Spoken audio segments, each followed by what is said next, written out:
नमस्कार, मैं डॉक्टर सत्यवीर सिंह, सहायक आचार्य हिंदी, राजकीय महाविद्यालय कोटपुतली। आज हम बीए पार्ट द्वितीय हिंदी साहित्य प्रथम प्रश्न पत्र के अंतर्गत व्याख्याओं की शुरुआत करते हैं। यानी जो निर्धारित हमारा पाठ्यक्रम है, उस पाठ्यक्रम में जो पद्यावतरण हैं, उन पद्यों की व्याख्याएं, सप्रसंग व्याख्याएं आज से हम शुरू करते हैं। सबसे पहले हम पाठ्यक्रम में पहले कवि के रूप में आचार्य केशवदास जी की रामचंद्रिका के कुछ पदों को पाठ्यक्रम में शामिल किया गया है। उन पदों की व्याख्याएं हम आज से शुरुआत करते हैं। केशवदास जी की जो निश्चित जो पद हैं, पद्यावतरण हैं, उनमें पहला है जिसमें रामचंद्रिका के अंतर्गत राम वंदना का वर्णन है। राम वंदना में को मैं सबसे पहले आपके सामने उसका पाठ करना चाहता हूँ और तत्पश्चात उसकी व्याख्या करेंगे।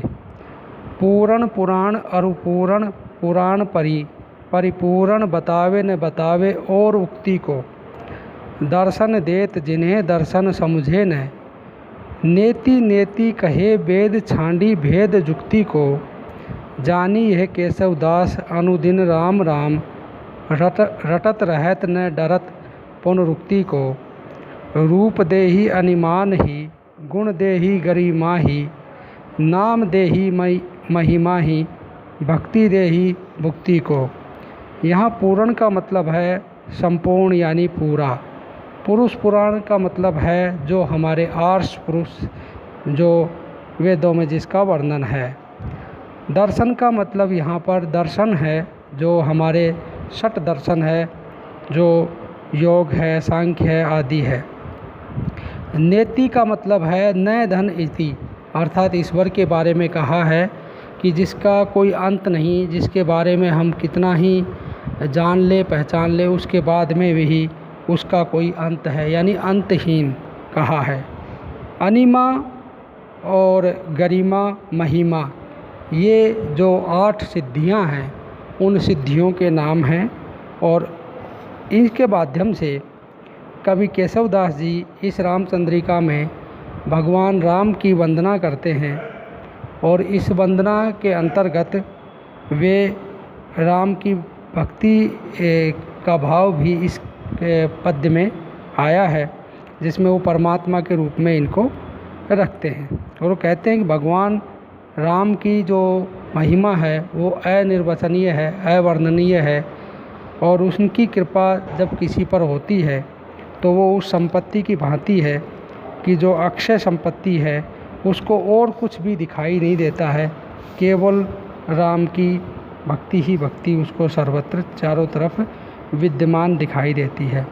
और यहाँ पर जो जीव है वो रात दिन राम का नाम रटता रहता है, बार बार उसी की पुनरुक्ति वो करता है और उसको ये विश्वास हो जाता है कि भगवान राम के चिंतन से अनिमा आदि सिद्धियों हमें प्रदान होती है।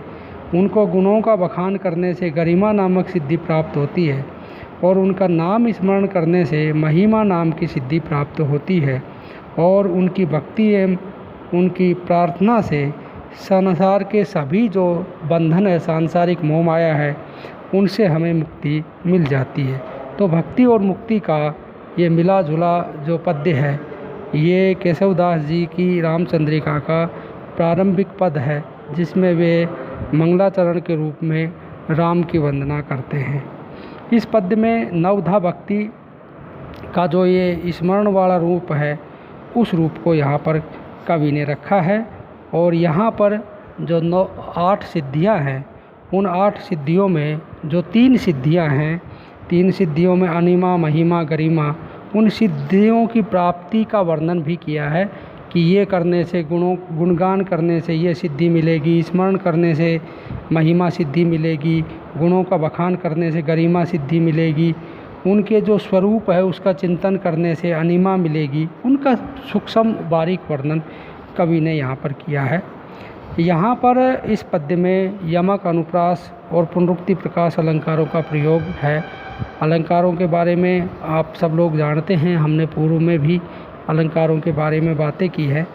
तो यहाँ पर यमक अलंकार है। अनुप्रास, जहाँ पर एक ही वर्ण की बार बार आवृत्ति आए वहाँ अनुप्रास अलंकार होता है। और जहाँ एक शब्द एकाधिक बार आए और प्रत्येक बार अर्थ भिन्न हो वहाँ पर यमक अलंकार है। और जहाँ पर एक शब्द की बार बार आवृत्ति हो और अर्थ वही हो, जैसे धीरे धीरे, पुनः पुनः, ये वहाँ पर पुनरुक्ति प्रकाश अलंकार होता है। तो ये जो पद्य है ये बहुत महत्वपूर्ण पद्य है। शायद बातें समझ में आ गई होंगी। धन्यवाद।